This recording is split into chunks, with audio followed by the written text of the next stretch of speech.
Aquella jornada, por primera vez Hitler llevaba, en lugar de su uniforme pardo del partido, un traje gris, que Linge había encargado solo unos días antes. Dado que el Reichstag había sido convocado con tan poco margen de tiempo, muchos de los diputados que no residían en Berlín no pudieron acudir. Sus escaños fueron ocupados por miembros de las SS de las guardias personales de Hitler y Göring. Estos desempeñaron el papel de diputados y votaron a favor de la guerra contra Polonia. Los nacionalsocialistas reunidos en la Ópera Kroll prepararon a Hitler una aparatosa bienvenida. Hitler pronunció su discurso una vez que Göring, que presidía la sesión, la hubo inaugurado. Hitler se presentó como amante de la paz, culpó a los polacos de haber atacado a Alemania y declaró que ahora estaba obligado a conducir una lucha por la supervivencia del pueblo alemán. Durante su discurso, Hitler miró en varias ocasiones y como por casualidad hacia el palco donde habían tomado asiento los diplomáticos extranjeros. En el viaje de regreso a la Cancillería del Reich, Hitler comentó a sus ayudantes que había disfrutado observando cómo se alargaban las caras de los ingleses y franceses durante su discurso. Las palabras de Hitler y la declaración de guerra de Alemania a Polonia desataron tumultuosas ovaciones en el Reichstag. En el palco de los diplomáticos los embajadores de Japón e Italia aplaudieron con fuerza. Para manifestar su consentimiento, los diputados, junto a la guardia personal de Göring y Hitler, se levantaron de sus asientos. Göring constató a unanimidad. En el camino de la Ópera Kroll a la Cancillería del Reich, un gran número de personas a lo largo de Unter den Linden y la Wilhelmstraße expresaron a Hitler su entusiasmo por la declaración de guerra a Polonia. Hitler regresó agotado y completamente sudado a la Cancillería del Reich, como siempre que pronunciaba un largo discurso. Se dio un baño caliente y tomó una dosis de Ultraseptil, el narcótico que le había recetado Morey. Al atardecer del mismo día Ribbentrop le leyó a Hitler las notas de los embajadores de Inglaterra y Francia. En estas se exigía el cese inmediato de las hostilidades contra Polonia y la retirada de las tropas alemanas. Hitler comentó al respecto. Ya veremos si acuden en auxilio de Polonia o si vuelven a escurrir el bulto.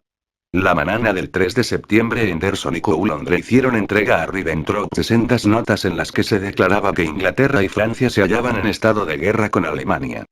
Hitler tuvo un ataque de ira. Con espuma en la boca corrió de un lado a otro del jardín de invierno y vociferó en presencia de Ribbentrop, Goebbels, Himmler y otros que se habían reunido allí. Los polacos son una pandilla lastimera de bocazas incapaces de hacer nada. Eso lo saben los ingleses tan bien como nosotros. Estos caballeros británicos saben bien lo que es el derecho del más fuerte. En lo que concierne a las razas inferiores, ellos han sido nuestros maestros. Resulta un insulto que quieran presentamos a los checos y a los polacos como comunidades soberanas, esa gentuza que no está ni un ápice por encima de los sudaneses o los hindúes. Y ello solo porque en esta ocasión no se trata de los intereses de Inglaterra sino de los de Alemania. Toda mi política frente a Inglaterra partía de la base de que ambas partes reconocían lo que está dado por naturaleza, y ahora quieren ponerme en la picota. Esto es una canallada inaudita. Hacia las 8 de la tarde la columna de coches de Hitler se dirigía a toda velocidad a la estación. Hitler se subió a su tren, convertido ahora en cuartel general del Führer, y se dirigió al teatro de guerra polaco.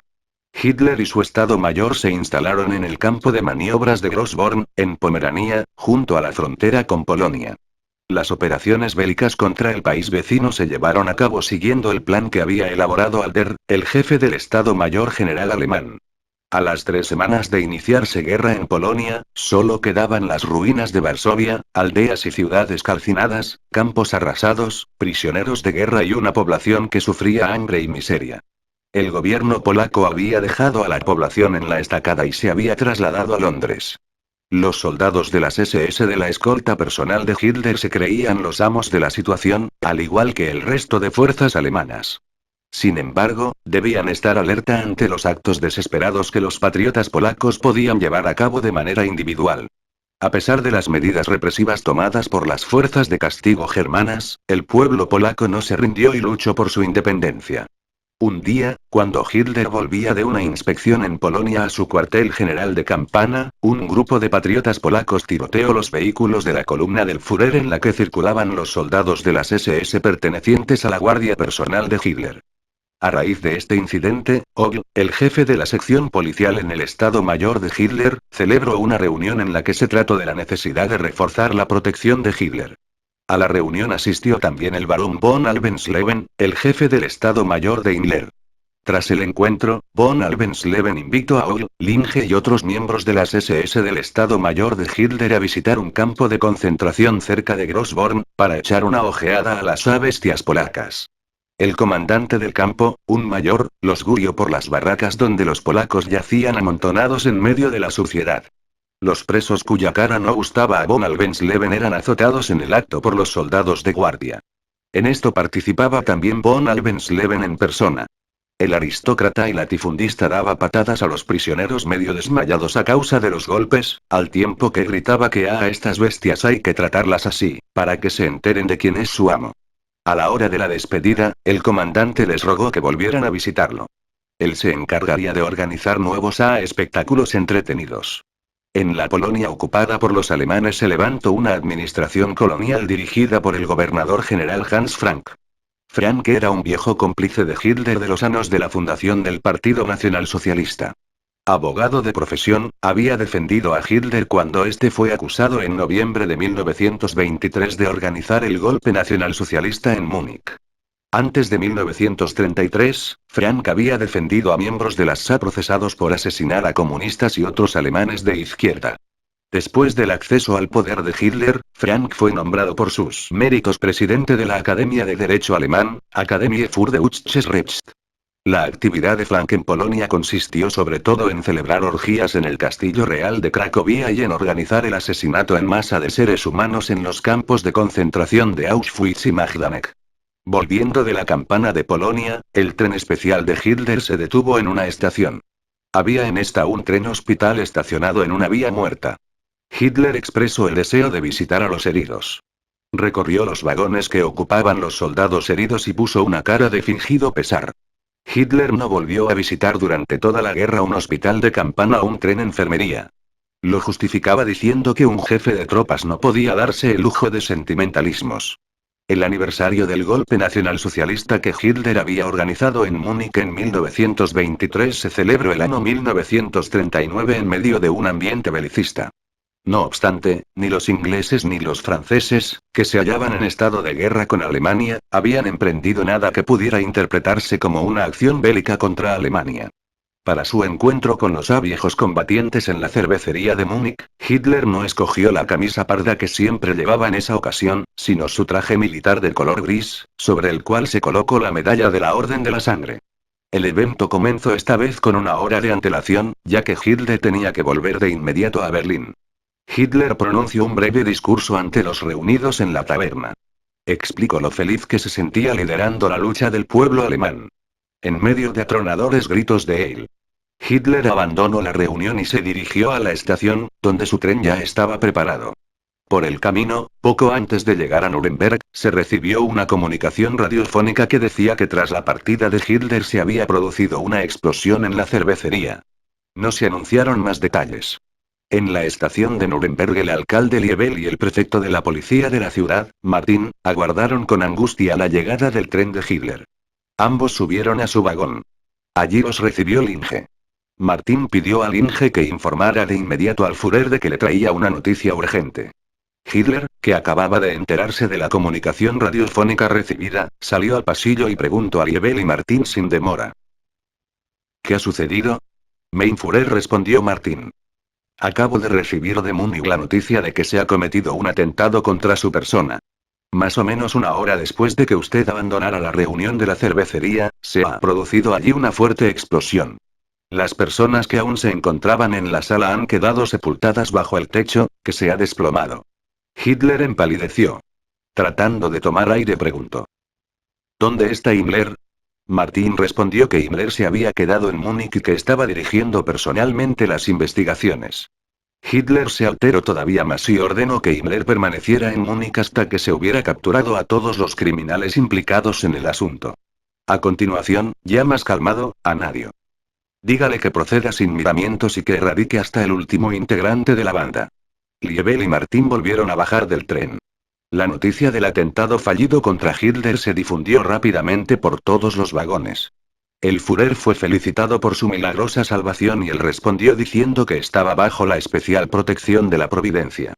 Las investigaciones permitieron descubrir que junto a una columna delante del estrado de la cervecería desde el cual Hitler pronunció su discurso se había colocado un artefacto criminal. Los camareros declararon que en los días previos al atentado, en varias ocasiones se había visto en la cervecería a un hombre que les resultaba desconocido. La descripción de su persona fue enviada sin demora a todos los pasos fronterizos, lo que llevó finalmente a la detención de un tal Elser, en el momento en que éste pretendía cruzar la frontera con Suiza. En el curso de los interrogatorios, Elser confesó que había colocado la bomba en la cervecería. Lo había hecho sin cómplices y lo que pretendía era matar a Hitler para cambiar el régimen político en Alemania. Hitler no llegó a creerse que Elser hubiera actuado solo, a pesar de no haber indicios de lo contrario, y dio la orden para que se procediera a detenciones masivas. El servicio de seguridad opinaba que el atentado contra Hitler tenía que ser obra de los servicios secretos ingleses. Por ello, los colaboradores de este organismo idearon un intercambio de mensajes con una emisora de los servicios secretos ingleses, emplazada en Holanda, en los que se presentaron como un grupo de resistencia antifascista en Alemania. En el curso de esta operación, el servicio de seguridad logró atraer al capitán Bess, un agente del espionaje inglés, a la frontera germano-holandesa. Allí los hombres de la seguridad alemana asesinaron a los desprevenidos guardas de frontera holandeses, secuestraron a Bess y lo trasladaron a territorio alemán. Los interrogatorios de Bess no permitieron probar la participación de los servicios secretos ingleses en el atentado de Elser contra Hitler. Bess desapareció en un campo de concentración. Elser, sin embargo, fue empleado para la construcción de artefactos explosivos en la sección de sabotajes del Servicio de Seguridad. Capítulo 6 Diciembre de 1939, mayo de 1941. En diciembre de 1939 Hitler se trasladó otra vez a su palacete del Berghof. Una tarde, convocó para una reunión en el Berghof a Göring, Keitel, Frank y a Fritz Todt, el ministro del Reich de Armamento y Munición. En la puerta de la gran sala donde se celebraba la reunión, Linge colgó un letrero que decía a no molestar, para que Eva Braun y sus amigas se mantuvieran alejadas de aquella estancia, a la que solo una cortina separaba del salón contiguo. Los guardarropas se abalanzaron sobre Göring en el momento en que éste hizo su aparición. Göring nunca acudía a la guardarropía para dejar sus cosas. Como quería dar la impresión de ser un hombre muy atareado, les lanzaba el abrigo, la gorra y el bastón de mariscal a los ordenanzas, mientras pasaba por delante de ellos. Göring se precipitó en la gran sala con grandes y enérgicos pasos de sus piernas, que parecían rodillos, metidas en botas con espuelas. Unos minutos más tarde se presentaron Frank, Todt y Keitel. Linge comunicó a Hitler que las personas convocadas estaban dispuestas. Hitler, inmerso en sus pensamientos, bajó los pocos peldanos, seguido de Linge. Delante de la gran sala, Hitler se estiró y entró con paso firme y acelerado. Los asistentes alzaron el brazo para el saludo. Hitler dio la mano de manera afable a Göring, Frank, Keitel y Todt. Todos se acercaron luego a la enorme mesa de mármol. Hitler inició la reunión explicando que la dirección del conjunto de la industria de guerra sería encargada de Göring. Este recibiría plenos poderes para asegurar las necesidades económicas de la guerra. Cuando Hitler hubo concluido, se oyó la chirriante voz de Göring. Este habló sobre el estado del rearme y dibujó la brillante perspectiva de una industria de armamento gigantesca y en continuo crecimiento. Su exposición manifestaba un optimismo sin reparos. Hitler se apoya con todo el peso de su cuerpo sobre la mesa, de tal manera que los dedos se le doblan. Declara que la situación militar favorable de Alemania y el estado de ánimo triunfalista de las tropas alemanas han de ser aprovechados a fondo. El destino ya dictaría cómo proceder más adelante. La maquinaria militar alemana funciona a todo ritmo y no debe detenerse. Los franceses han de presentarse al combate. Al final lo sacaremos de su línea Maginot. ¿Cuál es su opinión, Keitel? Keitel rió, pagado de sí mismo y respondió. Esto va a ser como hacer una limpieza a fondo. Alemania está totalmente decidida, asintió Göring. Estamos en condiciones de recoger el guante. Las potencias occidentales han de pagar por habernos declarado la guerra. El 23 de diciembre de 1939, Hitler abandonó el Obersalzberg para pasar las Navidades en Renania e inspeccionar las tropas destacadas en el Rin y en la frontera con Bélgica. El 24 de diciembre, el tren del Führer hizo parada en el andén de mercancías de una pequeña estación en las cercanías de Aquisgrán. Hitler se desplazó con un automóvil hasta el emplazamiento de una unidad militar. Del interior de las casas de la pequeña ciudad llegaba el canto de los niños. Se celebraba la más importante de las fiestas religiosas del año. Pero las familias están separadas. Muchos padres y hermanos están sirviendo en el ejército de tierra. Están movilizados en Polonia, permanecen en los refugios de la línea Siegfried o se hallan en Renania preparados para entrar en combate.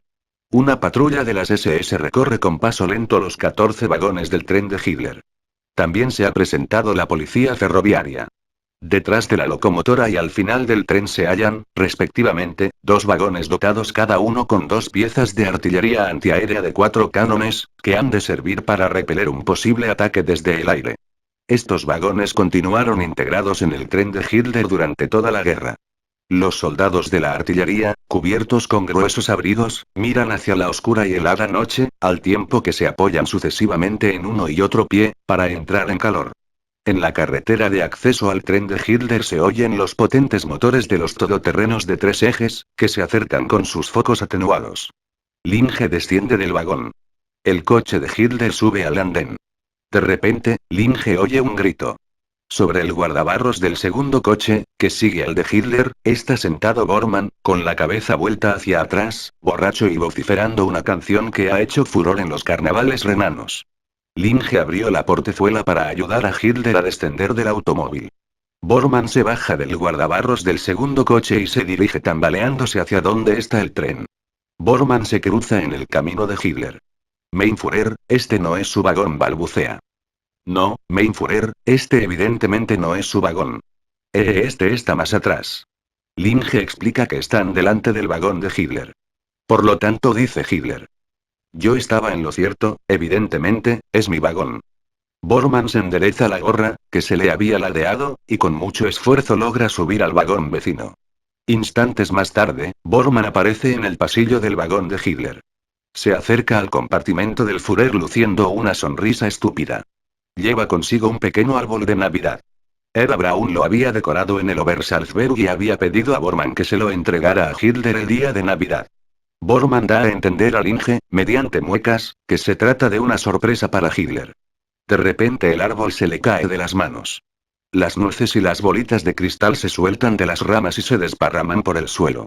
Bormann se queda aturdido y con los ojos muy abiertos. El miedo lo atenaza. Rápido, rápido, murmura al Inge, que acude de inmediato para recoger el arbolito.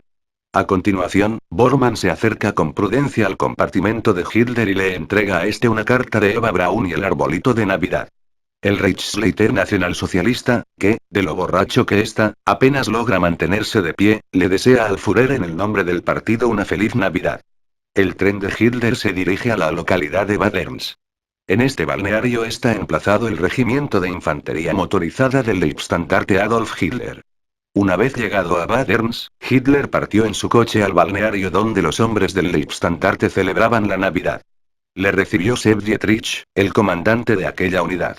En el momento en que Hitler entró en la sala, Dietrich ordenó en un tono más bien familiar. Silencio, compañeros. Hitler adoptó el mismo aire para demostrar que él y su Leibstandarte conformaban una sólida unión. Hitler, acompañado por Sepp Dietrich, pasó revista a los soldados de las SS, que habían adoptado posición de firmes, y los saludó con el brazo alzado. Luego tomó asiento en una de las mesas. Estas habían sido cubiertas con un mantel blanco y distribuidas en la sala en un semicírculo. También los oficiales y los soldados del Leibstandarte volvieron a ocupar sus asientos. A los soldados de las SS se les ofrecían golosinas y cognac. Además, Hitler les había traído regalos navideños. La sección musical actuaba sobre un escenario levantado delante de las mesas. A la derecha del escenario se alzaba un gran árbol de Navidad, que, festivamente adornado, brillaba con la luz de las velas. Delante del escenario se había colocado una tribuna para los oradores. Sepp Dietrich tomó la palabra para la salutación después de que la banda hubiese atacado algunas marchas. Su triple viva a Hitler lo contestaron los soldados de las SS con un atronador Heil. A continuación, fue Hitler el que se dirigió a la tribuna de oradores y dijo a los presentes.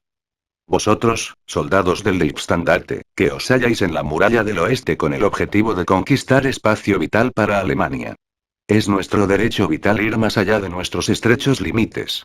Inglaterra quiere cruzarse en nuestro camino y nos declara la guerra. La verdadera razón no es la campana de Polonia.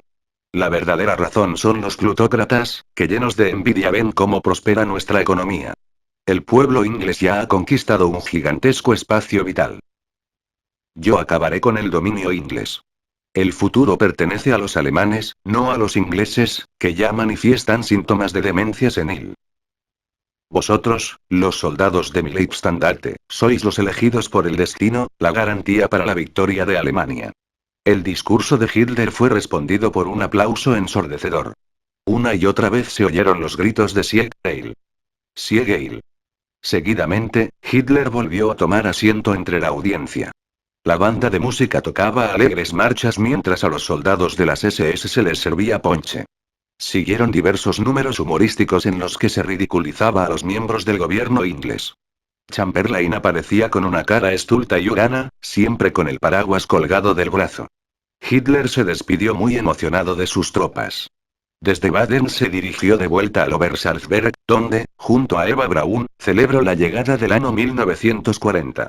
A finales de marzo, Hitler dio la orden para que comparecieran en la Cancillería del Reich los comandantes en jefe del ejército de tierra, de la Luftwaffe y de la Kriegsmarine. En el oeste la situación no había cambiado. Las tropas inglesas y francesas continuaban manteniendo una actitud pasiva. Las acciones de combate se limitaban a entonar antes de tiempo el himno de la victoria.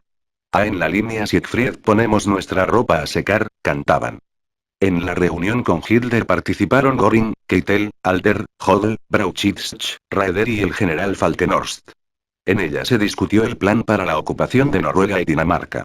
174 Falkenhorst estaba presente porque se le había encomendado el mando de las tropas de ocupación en Escandinavia.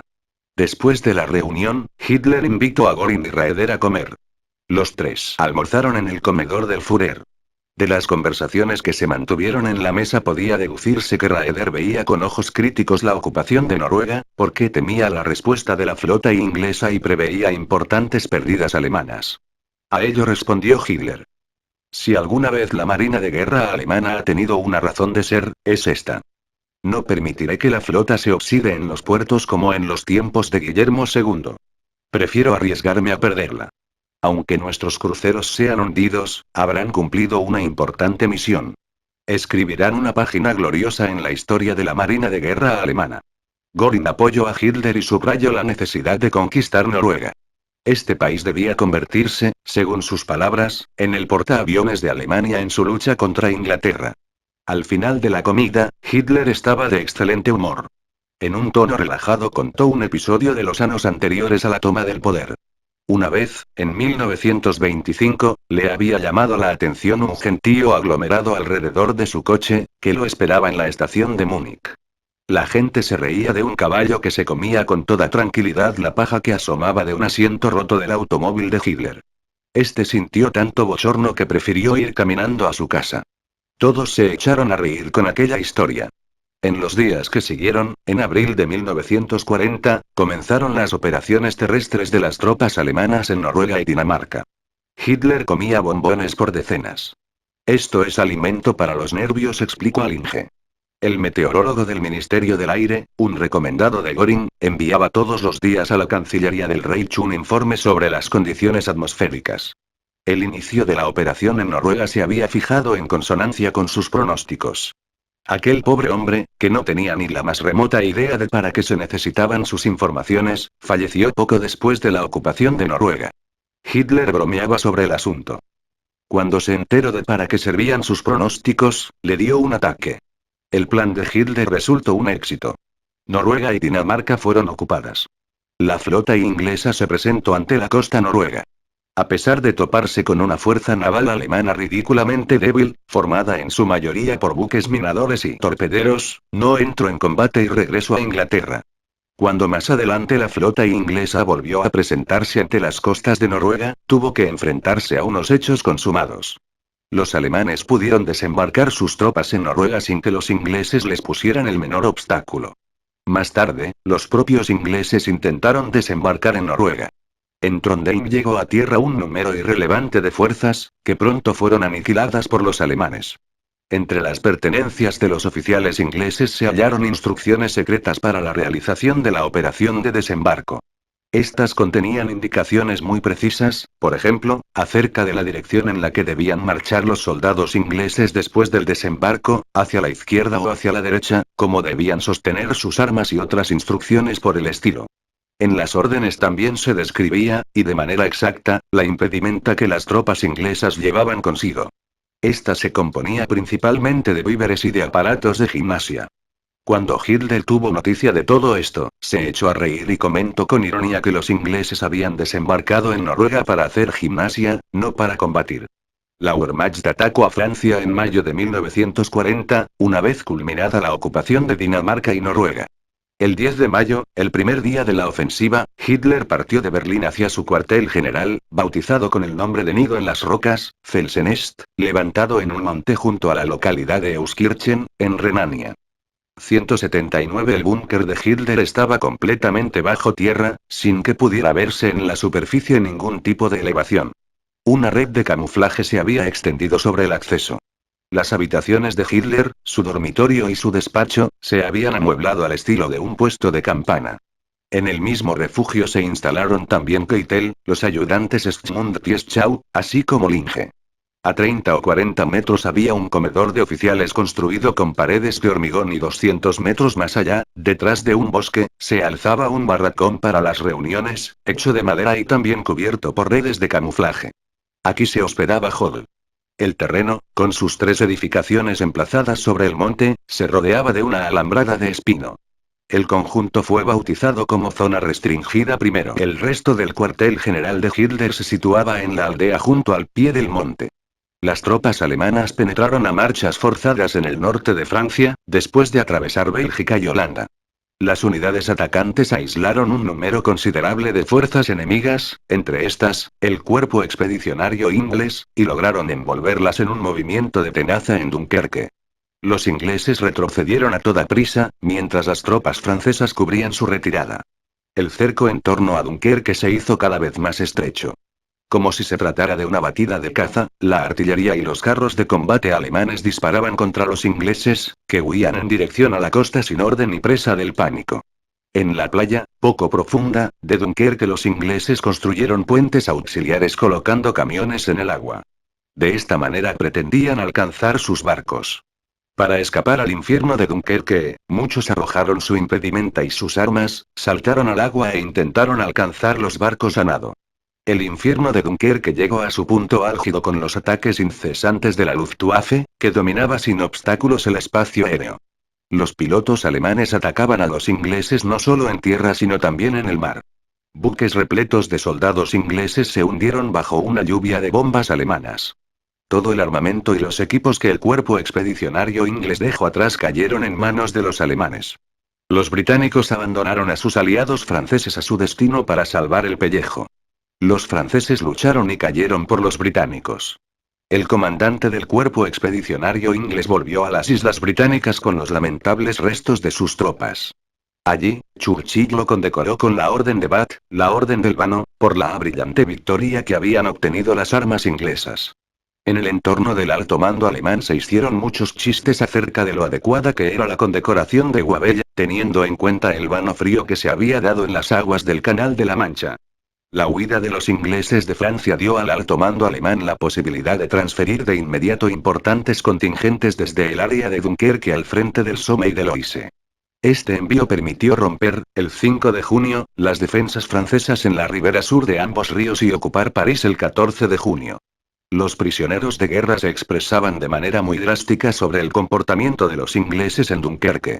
Cuando en los campos de prisioneros se encontraban con soldados ingleses, los franceses les daban palizas y los insultaban como cobardes, egoístas y traidores. Por este motivo los alemanes se vieron obligados a instalar a los prisioneros de guerra franceses e ingleses en barracas diferentes. Hitler, que de la euforia estaba fuera de sí, viajó a Dunkerque. A su vuelta contó que en las estancias de los estados mayores que los ingleses habían abandonado a toda prisa había podido encontrar teléfonos de campana intactos. Lleno de desprecio, explicó a Göring que los ingleses habían abandonado todo su equipo en Dunkerque. Solo pensaron en salvar sus vidas, comentó.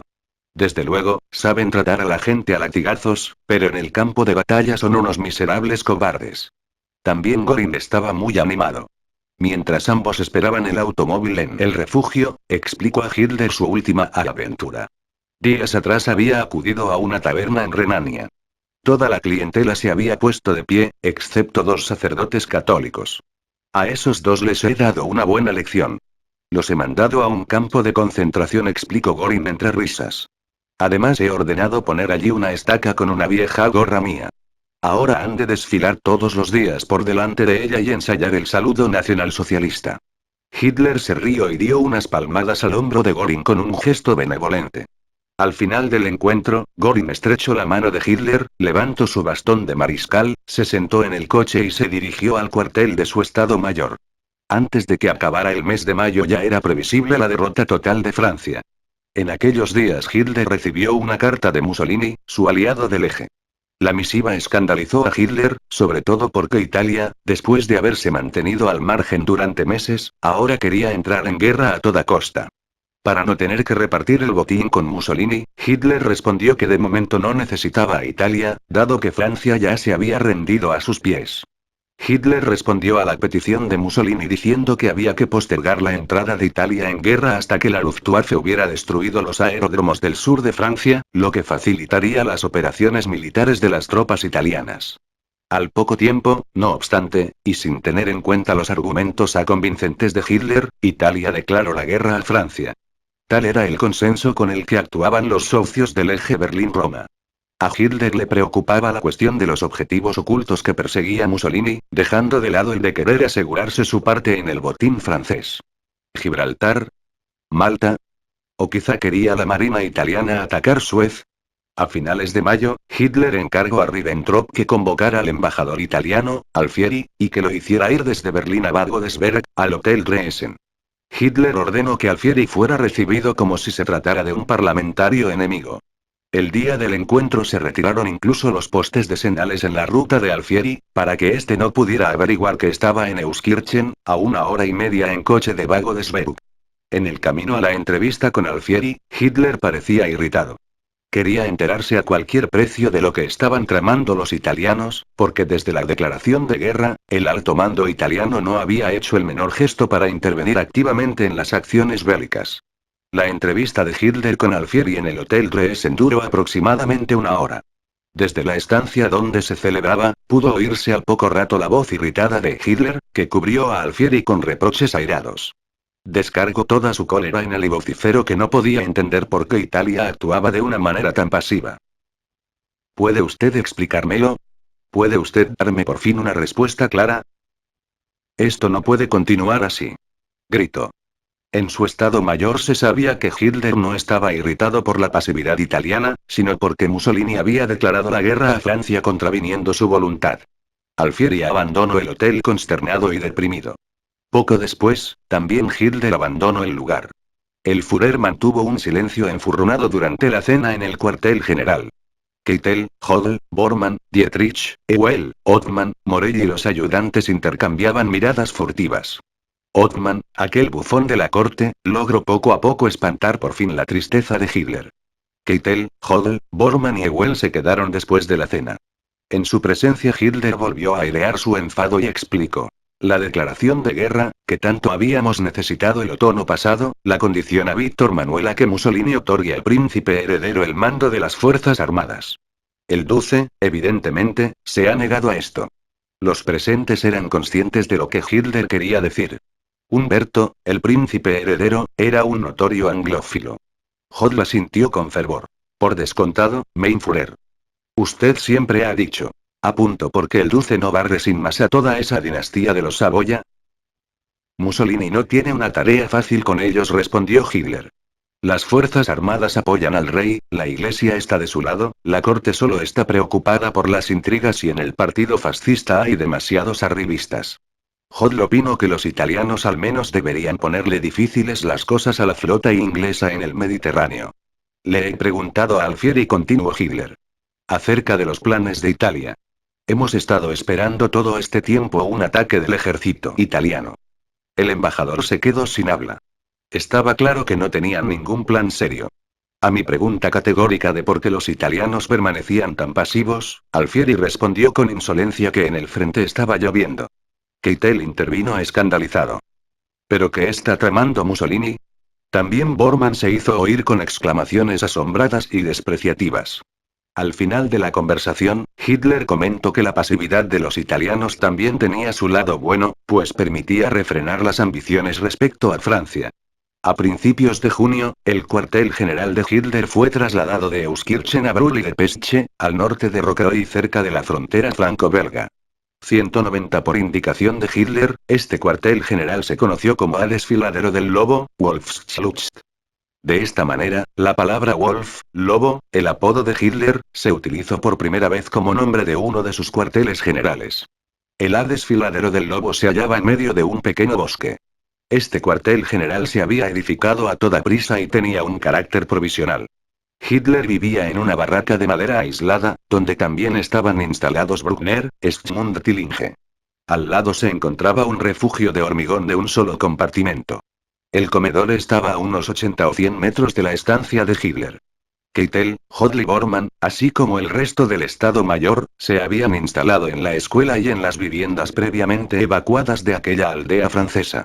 Las reuniones de análisis militar se celebraban en el edificio de la escuela. Allí tenían también sus cuarteles los estados mayores de Brauchitsch y Göring. Por aquellos días, el chofer de Himmler se mató de forma accidental mientras manipulaba sin precaución una metralleta en el interior del vehículo. Este miembro de las SS fue sepultado en la aldea belga de Brûlis-de-Pesche. Durante el funeral, Himmler proclamó: «Ahora descansa en tierra alemana. Esta tierra será nuestra para siempre». En la primera quincena de junio de 1940 se presentó en el cuartel general el Reichsleiter Amann, respondiendo a una invitación de Hitler. El antiguo sargento había sido durante la Primera Guerra Mundial el superior de Hitler en el regimiento List. Wiedemann, otro antiguo camarada del regimiento List, llegó al cuartel general después de Amann. Wiedemann había emigrado a América y en 1933 Hitler lo había llamado para que volviese a Alemania.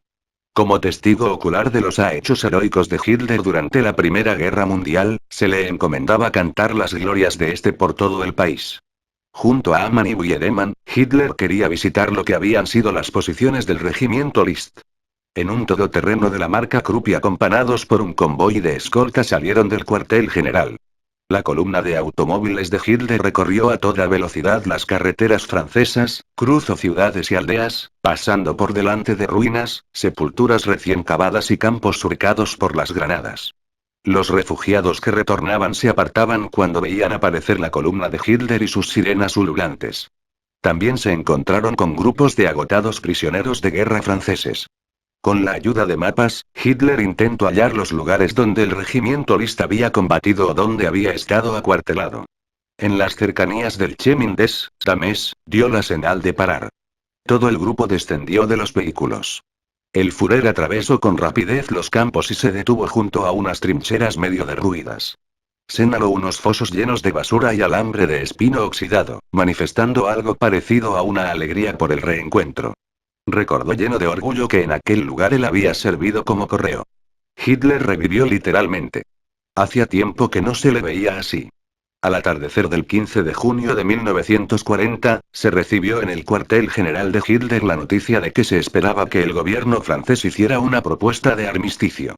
La noticia procedía del embajador alemán en Madrid, von Storer, con el cual había contactado el encargado de negocios francés en la capital española. La noticia corrió como un reguero de pólvora por todo el cuartel general. Todos se felicitaron mutuamente y citaban a Hitler, que había asegurado que el vagón estacionado en el bosque de Compiègne, en el que los alemanes habían solicitado el armisticio en 1918, sería ahora el lugar del triunfo alemán. Hitler dio la consigna de celebrar este acontecimiento por todo lo alto. Al poco rato, todo su estado mayor estaba ebrio. En virtud de la información procedente de Madrid, el alto mando de la Wehrmacht comenzó a elaborar sin demora un proyecto de pacto de armisticio. La exigencia central era la capitulación incondicional de Francia. El acuerdo que había que firmar preveía la ocupación de todo el país y el desarme de sus ejércitos. Los soldados y los oficiales serían hechos prisioneros y la totalidad del armamento debía ser entregado a Alemania como botín de guerra. Hitler no aprobó este proyecto. El 17 de junio, el dictador expuso a Keitel y Hodl las líneas maestras de un nuevo proyecto para las condiciones de la rendición francesa. En esta ocasión expreso las siguientes reflexiones. Inglaterra intentara impedir que el gobierno francés firme un acuerdo de paz y tratara de convencerlo para que continúe las hostilidades. Esto encaja con la propuesta de Churchill de formar una alianza anglo-francesa sobre la base de una unificación jurídica de amplio alcance de los dos países. Por esta razón resulta importante para la política germana abrir una brecha entre Francia e Inglaterra. Esto no es posible lograrlo con la capitulación sin condiciones de Francia y la ocupación de todo su territorio. Con ello corremos el peligro de que el gobierno francés rechace el armisticio, huya al norte de África y continúe desde allí la guerra al lado de Inglaterra. Por tanto, hay que construirle al gobierno galo un puente de plata, para que los franceses puedan aceptar las condiciones de la paz. El objetivo de todo ello es sacar a Francia de la guerra, junto con sus colonias, si es posible, y aislar a Inglaterra. Las negociaciones entre los gobiernos alemán e italiano dieron comienzo el 16 de junio en Roma, una vez que se hubo recibido la petición oficial de un alto el fuego por parte del gobierno francés. En Roma se acordó que Hitler y Mussolini se entrevistarían el 18 de junio en Múnich para pactar las condiciones del armisticio francés. La tarde del 17 de junio, Hitler voló junto con Keitel, Ribbentrop y su séquito personal a Frankfurt am Main, donde lo esperaba su tren particular. Después de haber llegado a Múnich el 18 de junio por la mañana, Hitler y sus acompañantes se desplazaron al edificio del Führer de la Königsplatz en medio del júbilo de la población. En el transcurso de aquella misma mañana, Mussolini fue recibido por Hitler en la estación central de Múnich. Hitler y Mussolini conversaron en el despacho del primero después del almuerzo. En esta misma estancia se había celebrado, apenas 2 años antes, el 29 de septiembre de 1938, la histórica conferencia entre Hitler, Mussolini, Chamberlain y Daladier. Las consecuencias de la conferencia de Múnich son ahora conocidas. Hitler ha ocupado Checoslovaquia, el territorio del Memel, Polonia, Holanda, Bélgica, Dinamarca, Noruega y ha aplastado a Francia. El resultado. Decenas de miles de caídos en los campos de batalla, ruinas, hambre y miseria. A la primera parte de la entrevista entre Hitler y Mussolini asistió un pequeño séquito de colaboradores. Por parte alemana, Keitel y Ribbentrop, y por parte italiana, Ciano. La segunda parte de la entrevista la celebraron Hitler y Mussolini a solas. Acabada la reunión, el Führer acompañó al Duce a la estación y este abandonó Múnich. Aquella misma tarde Hitler volvió a su cuartel general. En el tren, después de la cena, Hitler informó de los resultados de su entrevista con Mussolini. Expuso las exageradas pretensiones de los italianos. Italia pedía que Francia le cediera Saboya, el territorio alrededor de Niza, la isla de Córcega y Túnez. Con ello los italianos querían asegurarse su hegemonía en el Mediterráneo. Hitler dijo al respecto que había logrado calmar el fervor de Mussolini. También se mostraba satisfecho por el hecho de que Mussolini hubiera transigido. Hitler se hallaba otra vez en Frankfurt am Main al mediodía del 19 de junio. Desde esta ciudad voló a su cuartel general en Brühl de Pesche. Una vez allí, Hitler y Keitel dieron inmediatamente la orden de preparar el lugar del armisticio, en el bosque de Compiègne, para las negociaciones con Francia. A comienzos de junio de 1940, cuando comenzaba a vislumbrarse la derrota militar francesa, Hitler ya había anunciado el propósito de firmar el nuevo armisticio en el mismo lugar donde Alemania había tenido que aceptar su capitulación el 7 de noviembre de 1918. 194 Con ello se pretendía anular de manera pública la humillación de 1918. El 20 de junio se acabó de redactar el pacto con Francia. Hitler en persona dictó el preámbulo del documento. Dicho texto tenía, a su entender, un objetivo doble. Por una parte, debía preparar psicológicamente a los franceses para que aceptasen las condiciones alemanas, puesto que en él se rendía tributo a la valentía y la heroica lucha de las Fuerzas Armadas francesas. En segundo lugar, Hitler justificaba en el preámbulo las exigencias alemanas con la necesidad de continuar la guerra contra Inglaterra, razón por la cual lo esencial del tratado no se dirigía contra Francia sino contra las Islas Británicas. Al atardecer del mismo día, Gunstche recibió de Hitler la orden de estar presente en las negociaciones en el bosque de Compiègne y de encargarse de su seguridad personal. Gunstche debía estar de pie junto a la pared de cristal que dividía en dos el vagón. Era una forma de poder hacer bien visibles desde todos los rincones los casi 2 metros de estatura del oficial alemán. Además, Gunstche tenía la orden de disparar contra cualquier miembro de la delegación francesa que se dirigiera a Hitler en un tono inconveniente. El inicio de las negociaciones en el bosque de Compiègne se fijó para la mañana del 21 de junio. Sin embargo, tuvo que ser retrasado ya que la delegación francesa no había podido llegar a tiempo a París, pues las carreteras se hallaban atascadas por las tropas y los refugiados. Keitel y Hodel se dirigieron la mañana del 21 de junio desde el cuartel general de Hitler al que ya se conocía como al lugar del armisticio. Aquel lugar histórico había sido guarnecido expresamente para las negociaciones. El vagón en el que después de la derrota alemana se había firmado el acuerdo de paz con Francia procedía de una sala del museo que los franceses habían construido expresamente para albergarlo. Se le puso en el mismo lugar donde estuvo estacionado en noviembre de 1918, sobre unos raíles que aún se conservaban en el centro de la estación. La vía donde había estado el vagón de la delegación alemana estaba ahora vacía. En el interior del vagón no se cambió nada. Se trataba de un coche comedor común y corriente de la Sociedad Internacional de Coches Cama. Uno de los compartimentos había sido convertido en una sala de reuniones, habilitada con una gran mesa y sillas dispuestas a su alrededor. Delante de la alameda que llevaba al lugar del armisticio se veía un monumento triunfal erigido por los franceses y que representaba un águila alemana caída. Este monumento se ocultó con banderas adornadas con la cruz gamada. En la alameda se había apostado una guardia de honor. La Cancillería, la centralita telefónica y la estación de radio se instalaron en tiendas de campana en medio del bosque. Al mediodía hicieron acto de presencia Göring, Brauchitsch, Raeder, Ribbentrop y Hess, a los que Hitler había convocado para asistir a la ceremonia de la entrega de las condiciones del armisticio. Finalmente, apareció el propio Hitler. Adoptando una pose de estadista pasó revista a la Guardia de Honor, visitó el monumento que ocultaban las banderas con la cruz gamada y se detuvo ante la placa conmemorativa que relataba la victoria de los franceses sobre los alemanes en 1918. Cuando se anunció que la delegación francesa ya estaba en camino procedente de París, Hitler, Göring, Brauchitsch, Raeder, Ribbentrop, Keitel, Hess y Hodel subieron al vagón. Todos ocuparon sus asientos junto a la mesa. Un sector de la mesa para la delegación francesa. Gunzsche, con casco de acero, la pistola cargada y enfundada, tomó posición junto a la puerta que daba acceso al compartimento vecino. A su derecha, de pie, estaba el intérprete Schmidt. Hacia las 2 del mediodía llegó la delegación francesa, en compañía del general alemán von Tippelskirch.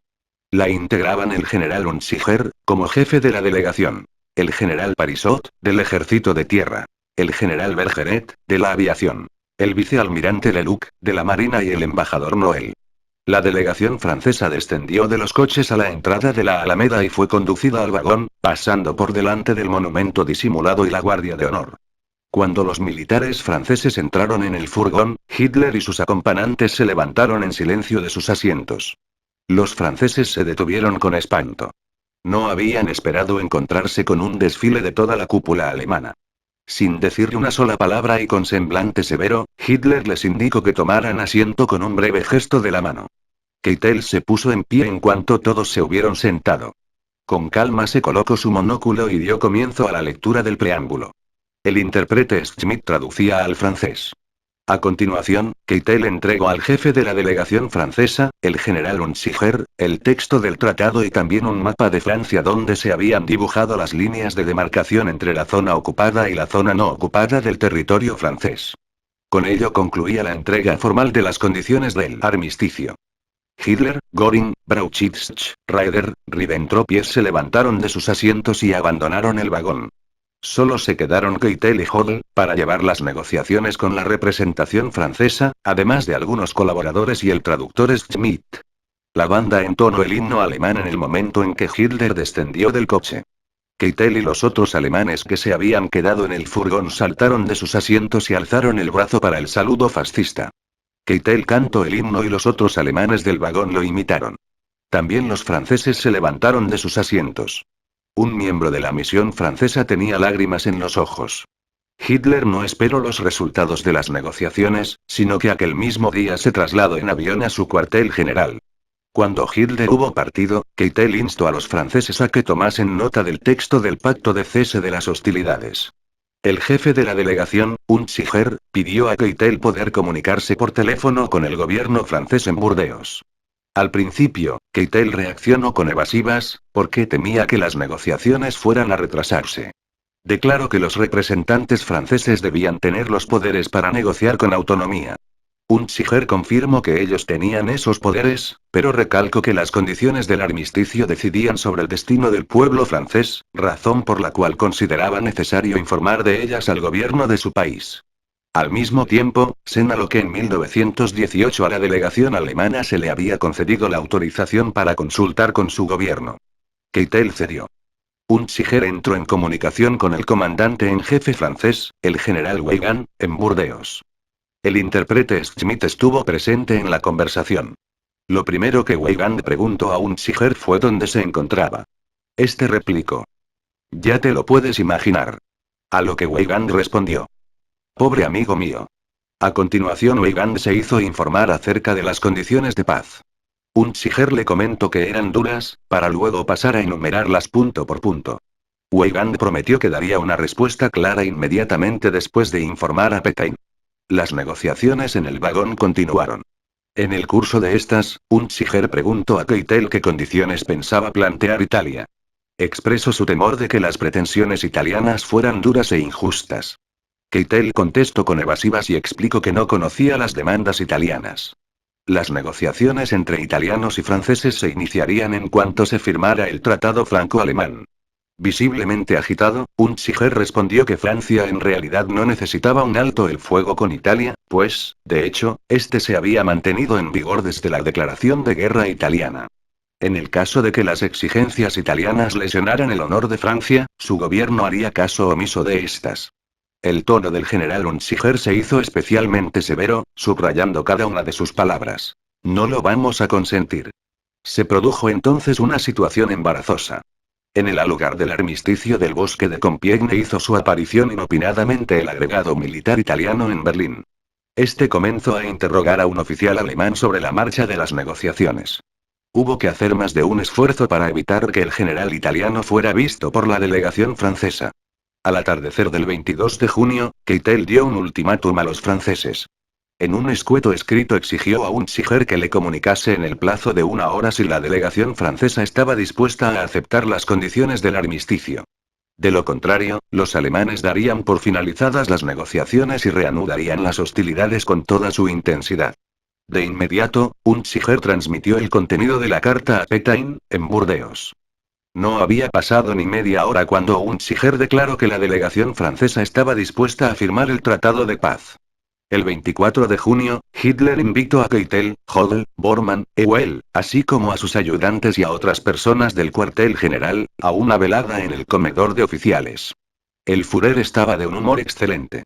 Se declaró satisfecho del curso que había tomado la guerra y se mostró optimista en cuanto al futuro comportamiento de Inglaterra. Los problemas de la Europa occidental se están solucionando y a nosotros solo nos queda acabar con la Rusia soviética, declaró frotándose las manos.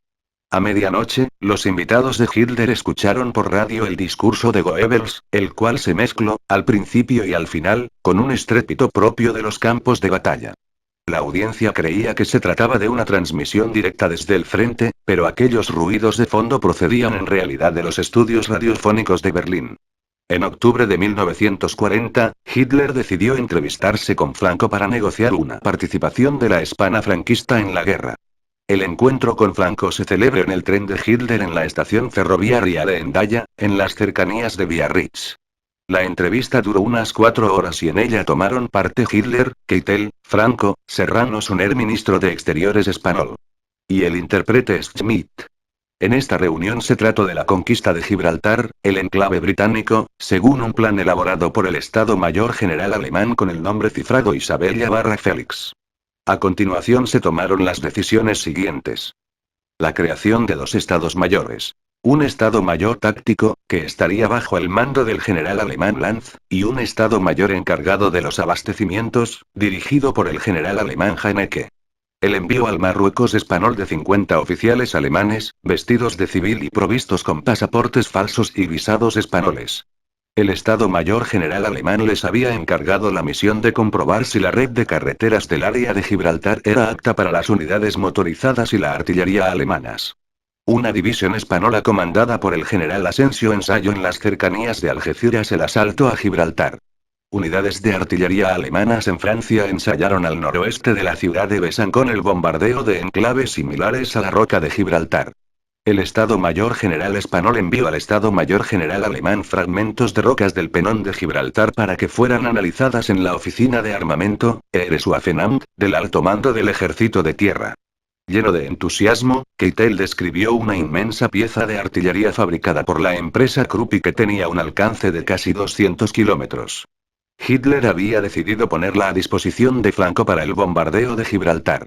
El plan Isabella-Félix debía ejecutarse en enero o febrero de 1941.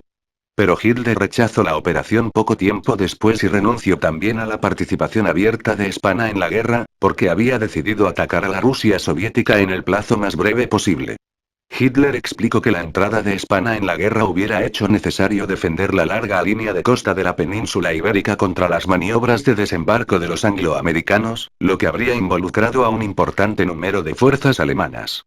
Además, Alemania se habría tenido que comprometer a asumir el suministro a España de material bélico, combustible y alimentos.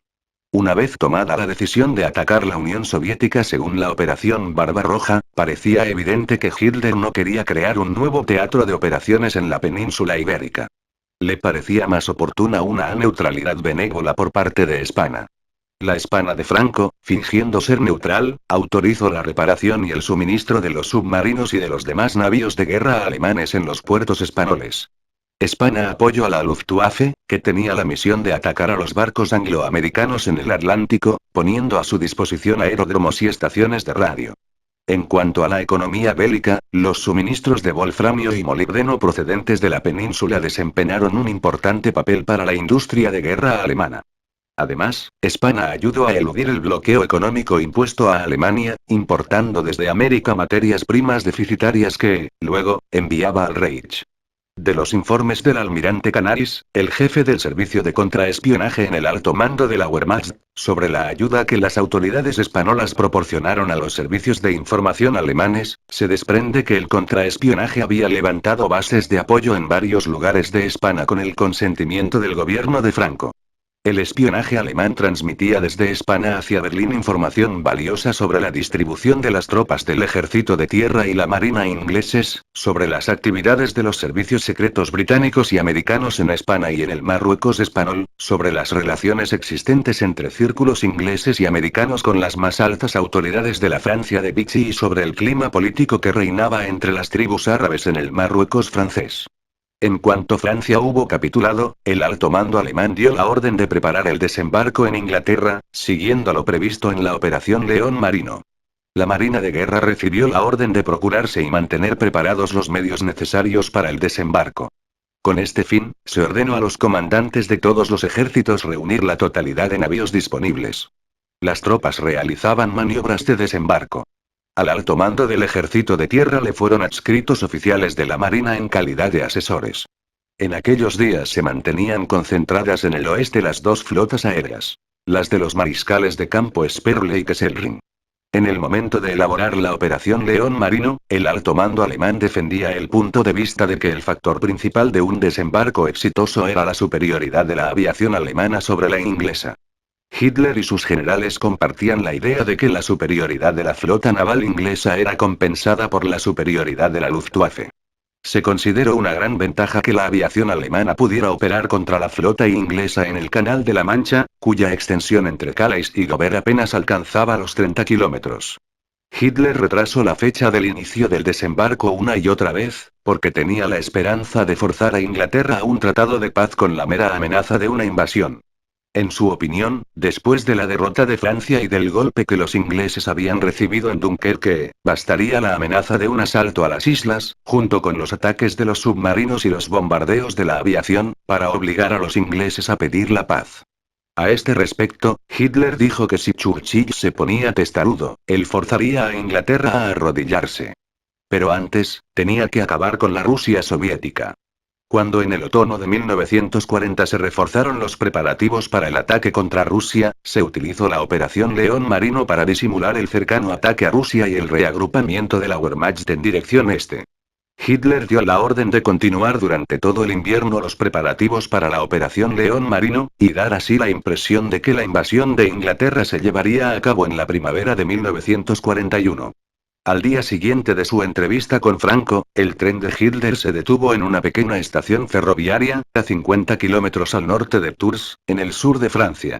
Aquí estaba previsto celebrar un encuentro con el jefe del gobierno de Vichy, Pétain, y con su primer ministro, Laval.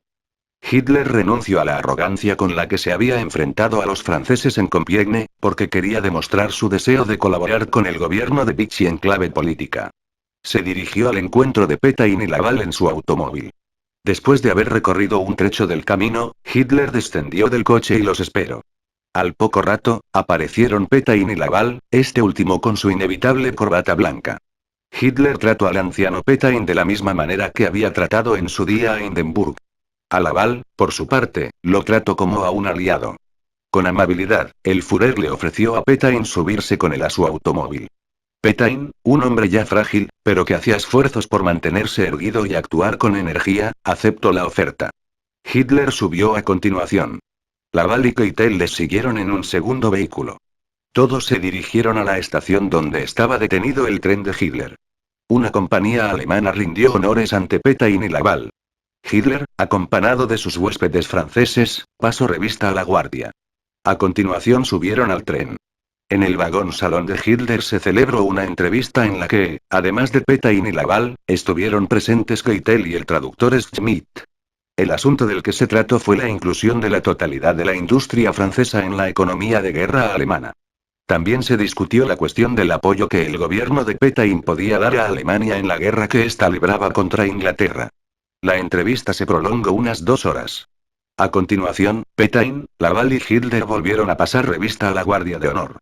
A la hora de despedirse, Hitler estrechó la mano del militar francés durante un largo rato. En la cara de Laval se dibujó una sonrisa amable. Después de la despedida, Hitler volvió a su vagón. Estaba de un humor espléndido. Durante la cena, se mostró especialmente orgulloso de que durante la entrevista Laval lo hubiera comparado con Napoleón. En lo que se refería a la guerra contra Inglaterra, Laval aseguró a Alemania todo el apoyo de Francia. Pero asimismo declaró que no había que olvidar al que era el enemigo común, la Unión Soviética, y que era preciso dirigir a tiempo los cánones contra ese enemigo. Con ello quería aludir a la campaña rusa de Napoleón en 1812 y dio a entender a Hitler que éste lograría lo que Napoleón en su momento no había sabido culminar. Hitler describió a Laval como un político hábil y un leal amigo de los alemanes. En tono de broma, añadió que era mejor que no se le hiciera un examen de su pureza racial. Como europeo meridional típico, no era probable que superase un examen de ese tipo. Según Hitler, Pétain se había comportado como un héroe caído, algo que le había agradado sobremanera. El tren del Führer partió a medianoche y llegó a Múnich después de atravesar toda Francia. En marzo de 1941 Hitler se entrevistó con Göring en su residencia de la Prinzregentenstraße de Múnich. A continuación, el dictador expresó su intención de dirigirse al edificio del Führer, y ofreció a Göring la posibilidad de acompañarlo. No se habían desplazado juntos en coche desde el atentado contra Hitler en la cervecería de Múnich en noviembre de 1939. Ambos habían tomado de manera conjunta esta medida preventiva con el fin de evitar que se pudiera eliminar al mismo tiempo al Führer primero y al Führer segundo. De camino al edificio del Führer los acompañaba Linge. En el coche la conversación entre Hitler y Göring giró en torno a la guerra contra la Rusia soviética. Por lo visto, continuaban un debate que ya habían iniciado anteriormente en la residencia de Hitler.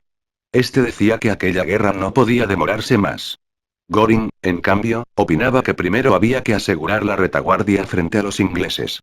Hitler declaró de manera categórica que la guerra contra los soviéticos ya estaba decidida y que con Inglaterra se arreglarían las cuentas más adelante, en el caso de que el terco de Churchill no recapacitara. A lo largo de marzo y abril se llevaron a cabo a marchas forzadas los preparativos para el asalto contra la URSS.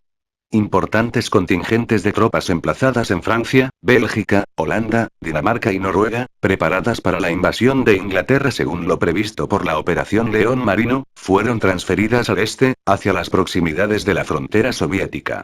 Divisiones acorazadas de élite que habían participado en la ocupación de Yugoslavia y Grecia fueron reagrupadas a toda prisa y se dirigieron hacia el este, donde debían encabezar el ataque por sorpresa contra el enemigo ruso. En mayo de 1941 Hitler volvió al palacete del Berghof procedente de Mönchskirchen, una localidad situada al sur de Viena, donde había estado supervisando las operaciones de las tropas alemanas en Yugoslavia y Grecia. 204 El 11 de mayo, hacia las 10 de la mañana, se presentaron en el vestíbulo del despacho de Hitler su ayudante, Albert Bormann, hermano de Martin, junto al ayudante de Hess, el alto oficial de la Sapinsch, que sostenía en sus manos un sobre blanco sellado. Albert Bormann pidió al Inge que despertara a Hitler y que le informara de que Pinsch traía una carta urgente de Hess. Linge llamó a la puerta del dormitorio. Se oyó como Hitler preguntaba con voz somnolienta. ¿Qué sucede? Linge se lo comunicó, a lo que el Führer respondió. Ahora mismo salgo. Unos minutos más tarde, Hitler salió sin afeitar de su despacho, que colindaba con su dormitorio. Se dirigió a Pinsch, lo saludó y le exigió la carta de Hess. Con la misiva en la mano descendió deprisa las escaleras a la gran sala. Linge, Pinsch y Bormann aún estaban bajando la escalera cuando Hitler hizo sonar el timbre. En el momento en que Linge llegó a la gran sala, se encontró con el Führer junto a la puerta y con la carta abierta en la mano. ¿Dónde está ese hombre? Grunó. Linge fue a buscarlo y cuando lo tuvo delante, Hitler le preguntó. ¿Está usted informado acerca del contenido de esta carta? Pinsch asintió.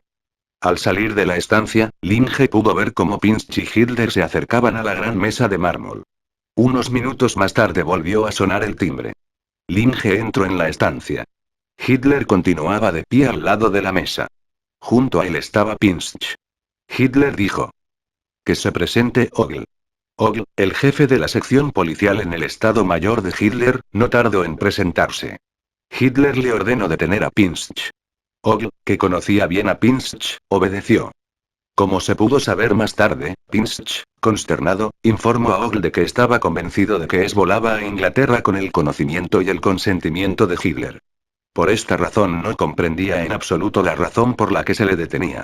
Ya a finales de enero de 1941 Hess había dicho confidencialmente a Pinsch que, por decisión de Hitler, tenía la intención de volar a Inglaterra para cerrar las negociaciones iniciadas en agosto de 1940.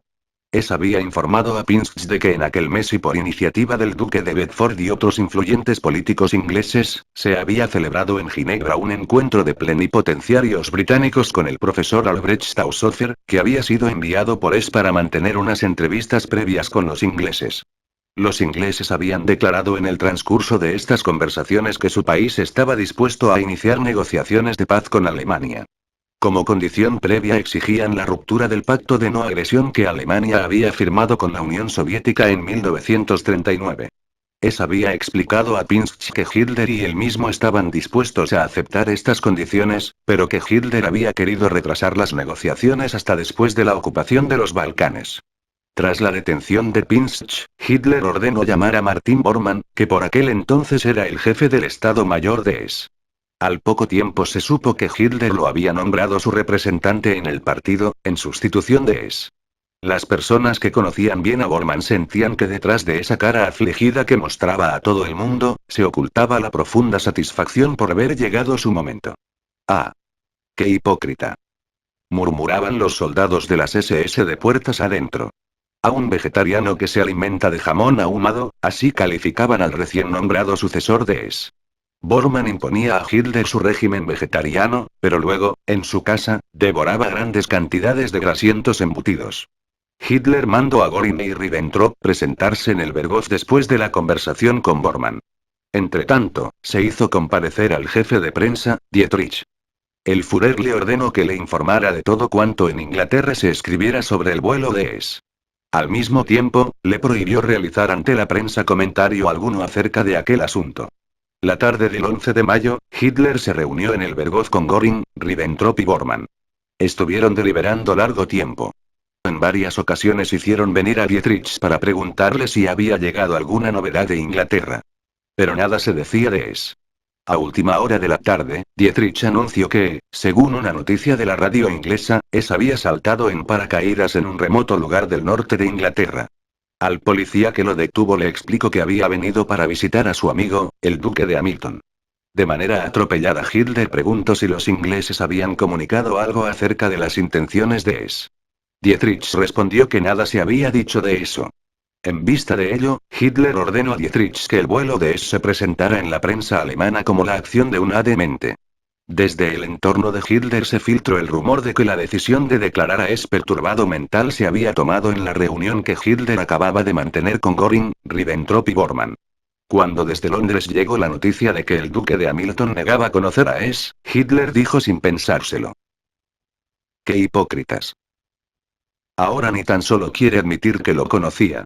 En los comentarios sobre el vuelo de S que se hacían a escondidas en el Estado Mayor de Hitler, se aventuraba que aquel había llevado consigo un memorándum con las condiciones para un acuerdo de paz con Inglaterra. S lo había formulado y Hitler lo había confirmado. El punto principal era que Inglaterra dejaba las manos libres a Alemania frente a la Rusia soviética, mientras que Alemania garantizaba a Inglaterra la conservación de sus posesiones coloniales y la hegemonía en el Mediterráneo. Además, en el texto se recalcaba que la alianza entre Alemania, la gran potencia continental, e Inglaterra, la gran potencia marítima, les aseguraría a ambas el dominio sobre el resto del mundo. Se supo asimismo que S había estado ocupado desde febrero de 1941 en la elaboración de las propuestas políticas y económicas que debían ser la base de las negociaciones con los ingleses. En esta tarea también habían participado Bolle, el jefe de la sección de Asuntos Exteriores del Partido Nacional Socialista; Hawitz, el consejero en el Ministerio de Economía del Reich; el general Karl Aushofer, y Alfred, el hermano de S, que ejercía como delegado de Bolle.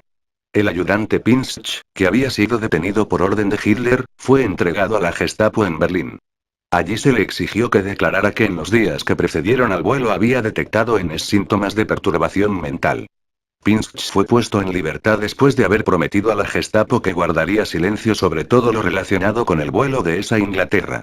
Eran órdenes de Hitler, según le aseguró la Gestapo. Una vez en libertad, Pinsch, que tenía el rango de general, fue degradado al rango de soldado y enviado al frente a servir en una compañía de castigo. Al parecer, se pretendía de esta manera quitar de en medio a un testigo de un asunto tan delicado. Pero Pinsch logró sobrevivir y en 1944 Hitler tuvo a bien ascenderlo al grado de teniente.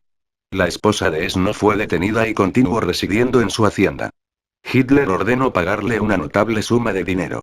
La mujer siguió manteniendo una correspondencia epistolar con su esposo. Martin Bormann revisaba estas cartas. Capítulo 7. Junio de 1941, enero de 1942. A comienzos de 1941 Hitler había puesto la totalidad de la industria pesada de Francia, Bélgica, Holanda, Checoslovaquia, Italia, Hungría, Rumanía y los estados balcánicos al servicio de la guerra contra la URSS. La producción de aquellos países fue subordinada a los planes bélicos de Alemania. Después de haber movilizado los enormes recursos industriales y humanos de la Europa conquistada, en la noche del 22 de junio de 1941, Hitler dictó en la Cancillería del Reich su discurso ante el Reichstag, que había sido convocado para dar a conocer el ataque a la Rusia soviética. En el despacho de Hitler se turnaban las secretarías de Aranowski y Schröder. Hitler estuvo dictando hasta las 5 de la madrugada. En el despacho del ayudante se realizaron las copias del discurso destinadas a la prensa. Linge traía cada 15 minutos las páginas desde el despacho de Hitler. A las 5 Hitler se acostó. A las 8:30 volvió a levantarse. Antes de su entrada oficial en escena, Hitler, ronco y con los ojos enrojecidos, ensayó en voz alta los fragmentos más significativos del discurso, aquellos destinados a la psique de los alemanes, buscando perfeccionar su entonación, gesticulación y mímica. Con este discurso Hitler declaró la guerra a la Rusia soviética. El 22 de junio, hacia las 10 de la mañana, vestido con su uniforme gris, acudió a la sesión del Reichstag en la Ópera Kroll. Antes de partir de la Cancillería del Reich, Morey le inyectó su estimulante. Hacia las 11 de la mañana, hora de Berlín, el mundo se enteró del asalto alemán contra la URSS, país con el cual había firmado hace algunos años un pacto de no agresión. Con hipocresía, Hitler declaró ante el Reichstag que, después de haber reflexionado mucho, había tomado la decisión de adelantarse a la amenaza que sobre Alemania se cernía desde el este. Aquel mismo día, Hitler partió en ferrocarril desde la estación Stettin en Berlín en dirección a Prusia Oriental, hacia su cuartel general, edificado en un bosque cercano a Rastenburg, Ketozin, y que por orden suya se había bautizado como la guarida del lobo, Wolfschanze, un nombre que de nuevo recordaba al depredador. Hitler, que de manera tan repentina decía sentirse expuesto a un asalto desde el este, halló en Rastenburg, sobre una extensión de 2 km², numerosos búnkeres y barracas de madera, que ya habían sido edificados un año y medio atrás. La construcción del cuartel general de Rastenburg se había iniciado con anterioridad a la campana de Francia, como parte de los preparativos para un ataque contra los soviéticos. El Estado Mayor de Hitler, que por el camino había recibido continuamente informes sobre el desarrollo del ataque al país vecino, completamente desprevenido, recibió el nuevo cuartel general con muestras de alegría. Todos esperaban una guerra relámpago. Hitler y sus dirigentes intentaban inculcar a todos los alemanes que la campaña contra la Rusia soviética sería una guerra relámpago. Para los colaboradores del Estado Mayor de Hitler se prepararon conferencias especiales en las que se presentaba al Ejército Rojo como débil, insuficientemente equipado y difícil de movilizar. Los Estados Mayores soviéticos eran calificados de inexpertos. Tras haber recibido durante sus reuniones informativas los memorandos de los movimientos de las tropas alemanas en la Rusia soviética, el Führer se apresuraba ahora a ir al comedor de oficiales en actitud triunfal para dibujar personalmente, con un grueso lápiz rojo y sobre un mapa de Rusia colgado de la pared, las nuevas posiciones de la Wehrmacht. A continuación solía permanecer durante largo rato en compañía de los generales y oficiales de su cuartel general. A finales de agosto de 1941 Mussolini visitó, invitado por Hitler, la guarida del Lobo. El Duce fue recibido con gran pompa y el Führer estaba a punto de reventar de orgullo y satisfacción consigo mismo. Mussolini lo felicitó de manera efusiva. Por aquel entonces las tropas enviadas por Mussolini al frente oriental se hallaban a la altura de Uman. Hitler y Mussolini volaron hasta ese lugar. El aparato, del tipo Focke-Wulf 200, que utilizaron Hitler, Mussolini y su comitiva, aterrizó cerca de Uman, donde se había preparado una larga mesa para una comida al aire libre. Allí, en un hangar, y de pie ante unos grandes mapas de operaciones, von Kleist, comandante en jefe del ejército acorazado, y Lord, comandante de las fuerzas aéreas en Ucrania, expusieron ante Hitler y Mussolini la situación en el frente. Una vez recibido el informe, Hitler y Mussolini quisieron pasar revista a los camisas negras italianos. Se pusieron en marcha en una columna de 10 todoterrenos de la marca Krupp. En el primer coche iba el adjunto de Hitler en el ejército de tierra, el mayor Engel, guiando al resto de la columna. La acompañaba un reportero fotográfico, enviado por Hoffmann. En el segundo vehículo, adornado con los estandartes del Führer y del Duce, viajaban Hitler y Mussolini. Les acompañaban Schmund, Linge y Dollmann. El empleo de este último era el de traductor de Mussolini y estaba siempre en Italia. Su destino había sido decidido por el Ministerio de Asuntos Exteriores. Por el camino, Hitler mostró a Mussolini sus nuevas posesiones. Fíjese, Duce explicaba Hitler mientras le señalaba los campos de tierra negra. Aquí tenemos el suelo más fértil del planeta. Sus italianos tienen que esforzarse para labrar un suelo repleto de piedras, mientras que aquí hay enormes extensiones de suelo riquísimo. Este será el granero de la nueva Europa. La columna de coches llegó a un cruce de 2 anchas carreteras. Aquí estaba previsto que ambos dictadores pasasen revista a una división, pero como ésta se retrasaba, decidieron ir a su encuentro. Pronto aparecieron las primeras filas de camisas negras. Hitler y Mussolini se prepararon para el pase de revista. Sus vehículos se detuvieron en un margen de la carretera. Pero el comandante de la división italiana, que circulaba en cabeza, y también los primeros camiones con soldados italianos, que creían que Hitler y Mussolini los esperaban en el cruce de carreteras acordado, pasaron de largo. Instantes después, sin embargo, los soldados italianos descubrieron a Mussolini y lo saludaron con ruidosas exclamaciones. El comandante de la división saltó de su coche y corrió hacia Hitler y Mussolini, mientras sujetaba con las manos su casco de acero que le bailaba sobre la cabeza. Casi sin aliento se puso firme ante el automóvil de Hitler. Se percibía que, dado su estado nervioso, ignoraba a quién había de rendir parte, si a Hitler o a Mussolini. Hitler indicó con un conciso gesto de su mano en dirección del Duce. Este recibió con semblante serio el balbuciente parte, mientras los soldados de la guardia personal de Hitler, desde un segundo plano, sonreían de manera maliciosa ante la confusión que experimentaba el arrojado italiano. La división reanudó la marcha. Los soldados italianos cantaron sobre sus camiones algo parecido a una tarantela. Los soldados de la guardia personal de Hitler se miraban unos a otros y murmuraban. Fíjate, el Duce está plantado allí como si fuera el César en persona. Mussolini, visiblemente emocionado después de la inspección de sus tropas, prometió durante el regreso, con gestos ampulosos, que enviaría nuevas divisiones italianas al frente oriental, por descontado, solo las mejores. El Leibstandarte Adolf Hitler estaba acantonado en el frente oriental desde el inicio de la guerra germano-soviética. Con anterioridad, en mayo de 1941, lo habían trasladado apresuradamente desde Grecia hacia Brno, en Checoslovaquia, donde fue reorganizado y preparado para participar en la guerra contra la URSS.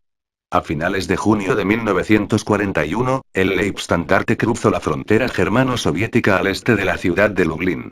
En calidad de división motorizada de infantería, se incorporó al ejército acorazado del general von Kleist, con la misión de avanzar con un cuerpo de carros blindados hacia Kiev, siguiendo la ruta de Roglo a Jitomir. Para la guerra contra la Rusia soviética se emitieron órdenes especiales, que los jefes de compañía leyeron a sus soldados de las SS durante la instrucción, antes de cruzar la frontera rusa. En estas órdenes se decía que aquella guerra se debía desarrollar siguiendo los siguientes principios. Reviéntale el cráneo al ruso, así te protegerás de él para siempre. Tú eres el amo absoluto de esta tierra. La vida y la muerte de sus habitantes están en tus manos. Necesitamos las vastas extensiones de Rusia, pero libres de rusos. Las tropas del Leibstandarte recibieron el mandato de arrasar las ciudades y las aldeas rusas. El Leibstandarte debía forjarse una fama tan terrorífica que la sola mención de su nombre tenía que provocar el horror entre los rusos. A los soldados de las SS se les inculcó que a su paso por Rusia, solo podía quedar tierra quemada. En caso de que el Führer se desplazara a uno de estos lugares, debía quedarle claro de inmediato que su Leibstandarte había actuado en la zona. En su marcha sobre Kiev, aquella división de las SS tropezó, en un lugar cercano a Rovno, con una fuerte resistencia por parte de una unidad de la Guardia rusa. El lugar solo pudo ser tomado después de haber recurrido a toda la artillería y todos los carros de combate de la división. Como represalia por la resistencia de los soldados rusos, unos 20 civiles, entre mujeres, niños y ancianos que habían quedado rezagados, fueron ejecutados. Los concentraron a todos en una plaza y les dispararon desde los tanques de los batallones de reconocimiento. El lugar fue incendiado hasta que tan solo quedaron los cimientos de las casas. En su posterior avance, el Leibstandarte tuvo que hacer frente, a mediados de julio, a una contraofensiva de los rusos, que amenazaba su flanco izquierdo. Los enfrentamientos duraron una semana y fueron llevados de manera muy encarnizada por ambos contendientes. Ya desde el primer día el comandante Sev Dietrich había dado la orden de no hacer prisioneros y de realizar ejecuciones sumarias. En todas partes se formaron comandos especiales a los que se encomendó la tarea de incendiar cada una de las casas en todos los lugares ocupados y ahumar con granadas a quienes se hubieran ocultado en los sótanos y refugios. A principios de agosto, la unidad desvió su avance hacia Uman. Aunque el ataque contra la Rusia soviética se había iniciado hacía tan solo 6 semanas, ya había registrado un importante número de bajas, que superaban las registradas durante las campañas de Polonia, Francia y Grecia. En las compañías llegaron a faltar los portadores de munición. Por ello se recurrió, con amenazas de muerte, a prisioneros de guerra y a civiles rusos. Siguiendo instrucciones de Sev Dietrich, el comandante del Leibstandarte, se seleccionaron los portadores rusos siguiendo criterios raciales, ya que estos tenían que convivir entre los miembros de las SS. Debían ser rubios y tener ojos azules. En pleno combate, estaban obligados a acarrear la munición para las ametralladoras. Muchos de ellos cayeron bajo el fuego enemigo. Alegrándose de la desgracia ajena, los soldados de las SS comentaban: Este Iván ha caído por la Gran Alemania. En los combates cerca de Gerson, la metralla mató al perro del comandante del batallón de reconocimiento, el comandante de las SS Meyer. Para vengar la muerte del animal, Meyer hizo reunir a más de 30 civiles inocentes y los ejecutó él mismo disparando con su pistola. Mientras a principios de septiembre las tropas alemanas avanzaban a lo largo de todo el frente en dirección al Dnieper, la unidad se dirigió al área al sur de Dniepropetrovsk para ser reconstituida. En todas las aldeas donde entraban, encerraban en pajares a los habitantes que habían sobrevivido al asedio, como si fueran animales de ganado. Todos los días se les obligaba a realizar las labores más denigrantes, en medio de horribles palizas. Después, los soldados de las SS se llevaban todas sus pertenencias. Gunzche, que había estado prestando servicio en el Leibstandarte en el frente oriental, se desplazó a mediados de septiembre desde los alrededores de Dniepropetrovsk hacia la Academia de Oficiales de las SS de Bad Tolf, en Baviera. En su trayecto, hizo un alto en el cuartel general de Hitler, instalado en la guarida del Lobo. Quería visitar a sus amigos de la Guardia Personal de Hitler, en la cual había servido de 1936 a 1941, antes de ser transferido a las unidades del Leibstandarte. En presencia de Schaub y de otros camaradas, Gunzche expresó su sorpresa ante lo grandioso y recio que era el cuartel general en comparación con los cuarteles emplazados en el oeste. Gunzche preguntó si el Führer estaba acaso considerando la posibilidad de pasar allí el invierno. Todos se echaron a reír. Schaub respondió con aire de suficiencia. ¿Pasar el invierno aquí? En absoluto. Esto es una guerra relámpago. Las navidades las celebraremos en el Obersalzberg, como de costumbre. Hitler hizo comparecer a Gunzche en su búnker cuando supo que había llegado del frente oriental. Lo recibió en la sala de entrevistas. En el momento de entrar Gunzche, Hitler caminaba de un lado a otro, dando grandes pasos y silbando para sí. Tenía un humor espléndido. Tendió la mano a Gunzche y le preguntó. ¿Qué tal, Gunzche? ¿Cómo está usted? ¿Qué hay de Dietrich y de mi Leibstandarte? Gunzche comentó que el estado de ánimo de las tropas era excelente, que les entusiasmaba la guerra en la Rusia soviética, pero que los rusos estaban ofreciendo una resistencia acérrima. La quebraremos muy pronto, solo es cuestión de tiempo, respondió Hitler. He ordenado reunir ante Moscú unos ejércitos blindados que cuentan con más de 2000 carros de combate. Asaltaremos Moscú, la ciudad caerá y entonces habremos ganado la guerra. Hitler explicó a Gunzche que no tenía el propósito de conquistar la totalidad del territorio ruso. Se trataba de destruir la resistencia activa y ocupar las áreas vitales. Una vez alcanzados los Urales, daría la señal de detenerse. El resto de Rusia moriría de hambre. Si los rusos intentaban reordenar sus fuerzas más allá de los Urales, disponía de una poderosa fuerza aérea. Como responsable de la remodelación de Europa, me comprometo a imponer en este país un nuevo orden que obedezca a mis leyes, comentó a modo de conclusión. Su cara había enrojecido mientras pronunciaba las últimas palabras. Hitler despidió a Gunzche con el saludo fascista. En noviembre de 1941, la situación de las tropas alemanas, atascadas ante Moscú y víctimas de las embestidas de los rusos, se hacía más crítica cada día que pasaba. En los informes del Frente Oriental que Linge leía a Hitler, se hablaba cada vez más de la oposición tenaz que presentaba el enemigo. Linge, que sabía de los estados de ánimo de Hitler, constató que éste se había tornado muy irritable. Sobre todo durante las reuniones de análisis militar, comenzó a criticar una y otra vez a Alder, Brauchitsch y Keitel. Las sesiones se convocaban todos los días a las 12 del mediodía en el búnker de Keitel en la guarida del Lobo. En los primeros días de diciembre se pudo oír desde la sala de reuniones la voz de Hitler, que hablaba por teléfono con Guderian, que comandaba el ejército acorazado ante Moscú. Hitler gritaba al auricular. Guderian. Resista cueste lo que cueste. Le enviaré refuerzos. Movilizaré todo lo que tenga. Puede contar ciegamente con ello. Mantenga las posiciones, resista como sea. Al poco tiempo se recibieron informes que afirmaban que Guderian estaba retrocediendo.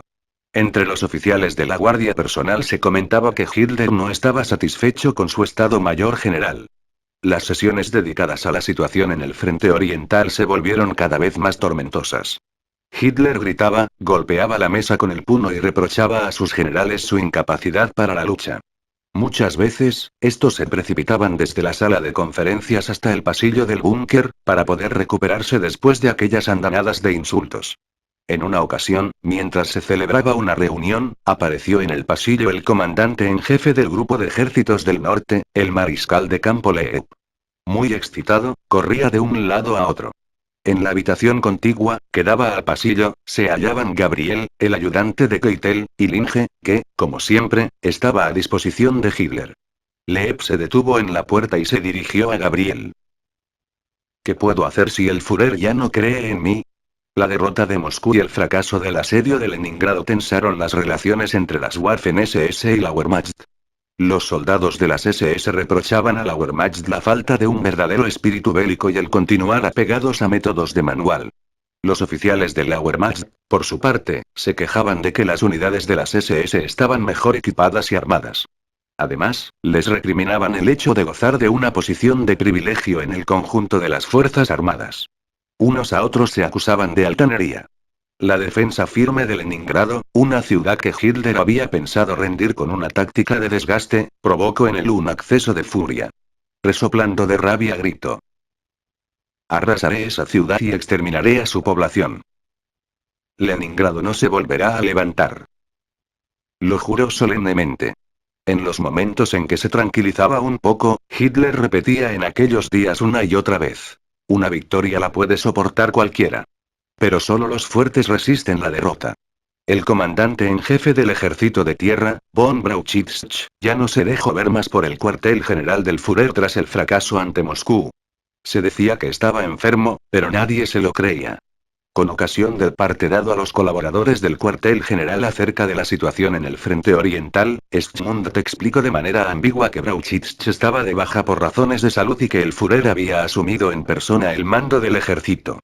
214 Hitler sustituyó por aquel entonces, además de a Brauchitsch, a los jefes de los ejércitos acorazados Guderian y Wagner, al comandante en jefe del grupo de ejércitos del norte, Lee, y a otros generales.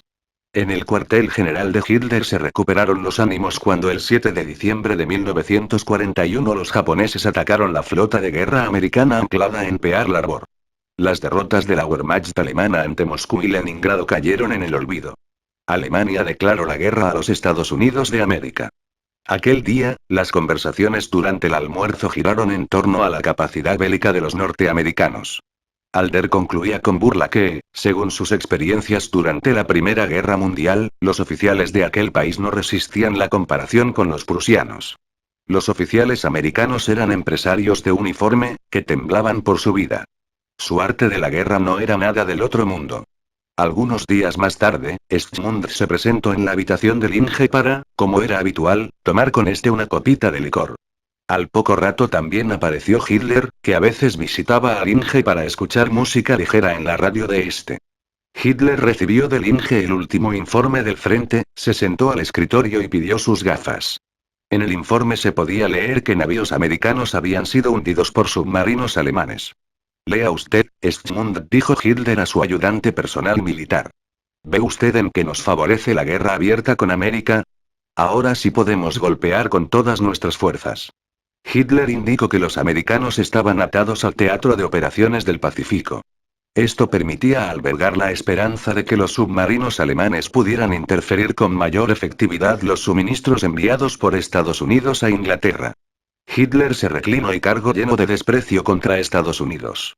Llamó la atención sobre el hecho de que los automóviles americanos jamás hubieran ganado una competición internacional. Sus aviones solo eran bonitos, pero sus motores no valían nada. Esto era para él una prueba de que se sobrevaloraba la tan encumbrada industria norteamericana, que en realidad no podía aportar ningún mérito destacado, sino tan solo mediocridad y mucha publicidad. Linge recibió la visita de Schadle, el jefe de la seguridad personal de Hitler, después de que este y Schmundt se hubieran marchado. Schadle inició una conversación sobre la desastrosa situación en el frente oriental. Comentó que hacía ya mucho tiempo que el Führer no viajaba al frente. Las tropas tienen que ver a su Führer. Por todos los diablos. ¿Con qué se entretiene el jefe todo el tiempo? Preguntó Schadle. Linge sabía muy bien con qué se entretenía Hitler, pero no dijo nada. Hitler pasaba su tiempo en conferencias con sus generales. Se dedicaba a chismorrear con el fotógrafo Othman y sus compinches. Leía novelas de aventuras. Dibujaba abstrusos esbozos arquitectónicos, pues se consideraba un gran artista. Se retiraba por las noches con Schaut, que le mostraba con su proyector de diapositivas imágenes de bailarinas parisinas desnudas. O sacaba a pasear su perro, un terrier escocés, Burley, que Bormann le había procurado. En el cuartel general, el animalito, dado su pequeño tamaño, fue bautizado como el Imperial Perro de la Gran Alemania. A comienzos de diciembre de 1941, se cumplió por fin el deseo de la guardia personal de Hitler. Schmundt dio la orden de preparar un vuelo al frente de Taganrog, situado a una distancia de casi 200 kilómetros. Hacia un tiempo frío y nebuloso. Baur, el piloto de Hitler, no lo consideraba propicio para un vuelo de esas características. Keitel se dirigió al búnker de Hitler y le pidió que suspendiera el viaje al frente a causa del mal tiempo, empleando el tono sumiso que solía emplear en sus conversaciones con Hitler. No. No. Le interrumpió este. Resulta ahora muy importante que resistan allí, en el sur. Incluso mi Leibstandarte está retrocediendo. Tengo que volar al frente sin falta. En un tono servil hasta el extremo, Keitel intentó explicar que temía que algo le pudiera suceder a Hitler. Mein Führer, sobre su persona descansa todo. Hitler, halagado, respondió. De acuerdo, veremos qué tiempo hace mañana. Al día siguiente Hitler decidió volar a Taganrog. 217 hacia el mediodía su avión aterrizó en Poltava. Hitler, Schmund, Morell y Linge subieron a un bombardero Heinkel 218 y volaron, escoltados por aviones de caza, hasta Mariupol. El aparato se tambaleaba con fuerza. Hitler tenía un aspecto pálido y terrible. En el aeródromo de Mariupol, el dictador fue recibido por von Reichenau y von Kleist. Desde allí, y en compañía de estos, se dirigió al cuartel donde estaba instalado el Estado Mayor del Ejército. En el pasillo mal iluminado del Estado Mayor, Linge se tropezó con un hombre que llevaba puesta una vestimenta de piel de oveja y un gorro de cuero que ostentaba la calavera de las SS. Por fin habéis llegado, camaradas. Exclamó. Era Sepp Dietrich, el comandante del Leibstandarte Adolf Hitler. Preguntó dónde estaba el Führer y lo condujeron a su presencia. Las tropas que habían acompañado a Dietrich le explicaron a Linge que los rusos no les daban ni un instante de tregua. Sin ningún tipo de reparo criticaban al mando de la Wehrmacht y expresaban su esperanza de que el Führer se presentara ante las tropas para levantarles el ánimo. Hitler, sin embargo, se contentó con la visita al Estado Mayor. Dio la orden de conservar la cuenca del Donetsk a toda costa y voló a la mañana siguiente de vuelta a Poltava. Allí, el mal tiempo provocó un retraso involuntario. Reichenau, que había despegado de Mariupol al mismo tiempo que Hitler y cuyo Estado Mayor estaba instalado en Poltava, no aparecía. No hubo posibilidad de comunicar telefónicamente con la guarida del lobo en Rastenburg. Hitler se puso visiblemente nervioso. En un estado de gran excitación esperó más de una hora en el despacho del comandante del aeródromo, en medio de un calor sofocante. Finalmente apareció Reichenau. Su piloto no había sido capaz de localizar el lugar de aterrizaje. El tiempo era horrible, no había visibilidad y hacía frío. Hitler aceptó de inmediato cuando Reichenau lo invitó a su residencia. A la mañana siguiente volvió a su cómodo cuartel general, donde Keitel lo recibió con muestras de alegría. Hitler estaba muy satisfecho con su proeza. Capítulo 8 Febrero de 1942, febrero de 1943. A comienzos de 1942, el ministro del Reich de Armamento y Munición, Fritz Todt, perdió la vida en circunstancias misteriosas tras haber mantenido una reunión con Hitler en la guarida del lobo. El avión del ministro explotó al poco de despegar del aeródromo de Rastenburg, a una altura de unos 30 metros. Todt y la tripulación perecieron calcinados. La causa de la explosión quedó sin aclarar. En el cuartel general del Führer circulaban rumores vagos que sostenían la intervención de algún servicio secreto enemigo. Hitler nombró como sucesor de Todt al arquitecto Albert Speer, que servía de enlace entre los grandes industriales y el alto mando militar. Speer aparecía frecuentemente en el cuartel general del Führer. Cuando llegaba, después de haber tomado el tren correo que unía la capital con el cuartel general, solía esperar en la habitación del Inge hasta que Hitler se despertaba. Desde allí, Speer mantenía conversaciones telefónicas. Hablaba con su lugarteniente Sauro con la oficina de armamento del ejército de tierra. En ocasiones empleaba un tono cortante en los diálogos sostenidos entre su ministerio, el mando militar y las empresas industriales, a causa del reparto del botín del Este.